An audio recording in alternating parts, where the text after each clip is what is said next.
موسیٰ علیہ السلام جب دریا میں کود گئے تو دریا نے راستہ دے دیا. کتنی مثالیں ہیں کہ جب ایک اللہ والا اللہ کے کام کے لیے لگ گیا تو اللہ کی جو تخلیقات ہیں انہوں نے ان کو راستہ دیا، ان کو پروٹیکشن دی. خود حضرت قبلہ عالم کی بات کرو، ہمارے مرشد مولائی سید السادات حضرت مولانا سید صدیق حسین صاحب زندہ چند بسویشور نا، آپ کیا کہ آپ جب گدک کے میدان کے اندر آپ ہندوؤں کے ساتھ مخاطبت ہیں، ہندوؤں کے ساتھ مکالمہ ہو رہا ہے، ہندو پنڈت پریشان ہیں کہ آپ کی نشانیاں دیکھ دیکھ کر، تو آخر میں انہوں نے طے کیا کیونکہ بڑوں نے کہ بھائی یہ تو سچا ہے، یہ تو اسی طرح اگر کھڑے ہو کر اپنے بیانات کرتا رہے گا تو ہمارے ہندو جو ہے سارے کے سارے مسلمان ہو جائیں گے. کیا کرنا چاہیے؟ کرنا یہ چاہیے کہ جا کر اس کو مار دینا چاہیے، اس کو قتل کر دینا چاہیے. تو آپ نے جنگل میں پڑاؤ تھا کیونکہ جو شہر تھا وہ اجنبی شہر تھا، سارے ہندو، اکثریت ہندو تھی، کہاں پہ جاتے، کس کے پاس رکتے، تو آپ نے جا کے جنگل میں پڑاؤ کیا. اب رات کو طے کیا گیا کہ جا کر جو ہے وہ حضرت کو جا کر قتل کر دیا جائے. اب وہ قتل کرنے کے لیے تشریف لے کر آئے ہیں، وہ لوگ آ رہے ہیں نا قتل کرنے کے لیے آ رہے ہیں. اب جب آئے تو جا کے دیکھا تو جو ہے حضرت نماز پڑھ رہے ہیں. اب نماز تو پڑھ لیں، اب یہ سارے جتنے ہندو وہاں پر پہنچ گئے ان کو مارنے کے لیے. یہ ناگ دیوتا کے پجاری ہیں، ہاں ناگ دیوتا کے پجاری تھے. اب جب وہاں پہ پہنچے تو دیکھا کہ جو حضرت قبلہ عالم نماز پڑھ رہے ہیں اور ان کے اوپر دو ناگ جو ہے ایسے پہرا دے رہے ہیں. ارے مطلب ہم مارنے آئے کس کو؟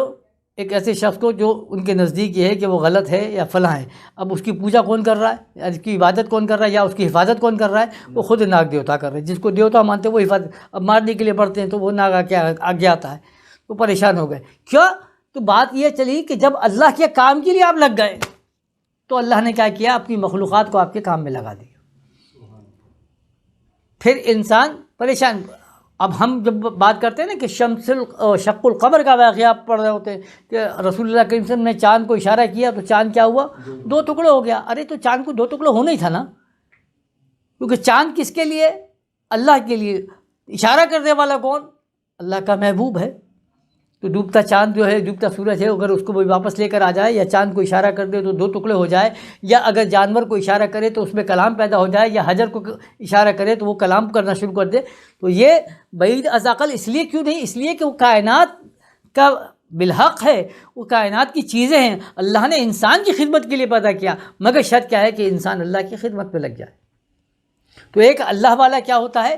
وہ کامل متوکل ہے، سب کچھ ہے. اور کیا کرتا ہے وہ یہ کرتا ہے کہ وہ اس کا رزق کہیں بندھا نہیں ہوتا، اس کو کوئی کھانے پینے کے لیے کبھی پریشانی نہیں رہتی کہ میں کھاؤں گا کہاں سے، کھجاؤں گا کیسے ہوگا. کیونکہ وہ کیا کہتا ہے کہ انا للہ و انا الیہ، ہر چیز اللہ کے لیے ہے، اللہ کی طرف لوٹ کے جانا ہے. تو کائے کو میرے کو پریشانی؟ کوئی پریشانی نہیں ہوتی. پریشانی یہ ساتھ ہم نے نشانیاں سمجھ لیں یا علامات سمجھ لیں یا آیات سمجھ لیں جو ہم نے پڑھی قرآن کے حوالے سے کہ اللہ والے کے اندر کیا گن ہوتے ہیں، کیا صلاحیتیں، کیا خصوصیات ہوتی ہیں. کیوں؟ کیونکہ آپ جب کسی کے ہاتھ پر بیعت کر رہے ہیں، اپنا ہاتھ کسی کے ہاتھ میں دیا تو وہ کامل ہوگا تو آپ کو کامل کرے گا نا. وہ کامل ہوگا تو آپ کو کامل کرے گا. اگر وہ خود نامکمل ہوا تو آپ کو نامکمل ہی رکھے گا، وہ آپ کو مکمل نہیں کر سکتا. تو اس کا کامل ہونا ضروری ہے، اور کامل ہونے کے لیے پھر آپ کے پاس پہچان ہو کہ اس کا مقام کیا ہے یا اس کے معاملات کیا. مقام تو خیر اللہ والے کا آپ کیا سمجھیں گے، ہم کیا سمجھیں گے، لیکن ہم کچھ نشانیاں، کچھ معاملات تو سمجھیں. تو میں نے پہلے ہی کہا نا کہ ہم ایک میتھ کا ٹیچر بھی اگر اپنے بچے کو پڑھانے کے لیے رکھنا ہے تو 10 جگہ سے اس کی پوچھ تاچھ کرتے ہیں، معلوم کرتے ہیں کہ ہاں یہ اس قابل بھی ہے کہ نہیں ہے کہ ہمارے بچے کو پڑھا سکے. تو تم اپنا ہاتھ کسی کے ہاتھ میں دیتے ہو، اپنی زندگی کسی کے لیے وقف کر رہے ہو کہ یہ ہماری زندگی کا سودا اللہ تعالی سے یہ کروا دے گا، سب کچھ یعنی جان مال سب کچھ یہ کروائے گا. تو اس کے بارے میں معلوم تو ہے. یہ نشانیاں تھیں. اب اگلا اسی پوائنٹ کو ہم کنٹینیو کر رہے ہیں، کیری آن کر رہے ہیں کہ جو اللہ والا ہوتا ہے اس کا ظاہر اور اس کا باطن دونوں کس کے لیے ہوتے ہیں؟ اللہ کے لیے ہوتے ہیں. وہ کسی حال میں بھی اللہ سے دور نہیں رہتا.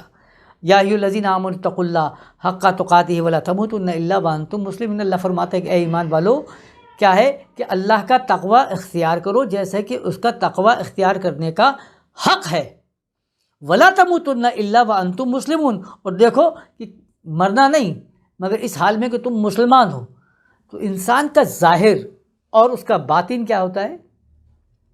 وہ الگ نہیں ہوتا اللہ والے کا، مطلب جو گھر میں ہے وہ باہر ہے۔